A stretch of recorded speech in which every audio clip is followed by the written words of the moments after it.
Cricket जगात एक असा बॉलर आहे जो ज्या संघात जातो तिथे ट्रॉफी येणं गॅरंटेड असतं। यंदा आरसीबीने सलग दुसऱ्यांदा IPL जिंकलं खरं, पण या संघाचा लकी चार्म कोण होता तुम्हाला माहिती आहे का? ऑस्ट्रेलियाचा वेगवान गोलंदाज जॉश हेजलवूड। जिथे खेळतो तिथे ट्रॉफी येणं नशिबात फिक्स असतं। 2012च्या चॅम्पियन लीग फायनल पासून सुरू झालेला त्याचा हा दबदबा आजही कायम आहे। 2015 आणि 2023चा वन डे वर्ल्ड कप असो किंवा 2011चा T20 world cup, final match आली की हेजलवूड प्रतिस्पर्धी टीमला धोबीपछाड देतो म्हणजे देतोच। IPL मध्येही त्याचा हाच जलवा पाहायला मिळालाय। 2021 मध्ये चेन्नईला ट्रॉफी जिंकून देण्यात त्याचा महत्त्वाचा वाटा होता।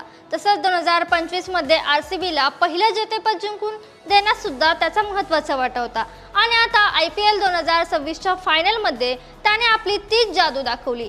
एकूण 10 मोठ्या फायनल्स आणि प्रत्येक वेळी हेजलवूड संघात असला म्हणजे त्या संघाने ती ट्रॉफी नावावर केलीच समजा। हेजलवूड संघात असला म्हणजे ट्रॉफी फिक्स। हा निव्वळ योगायोग आहे की त्याची काही कमाल आहे? कमेंट्स मध्ये नक्की सांगा।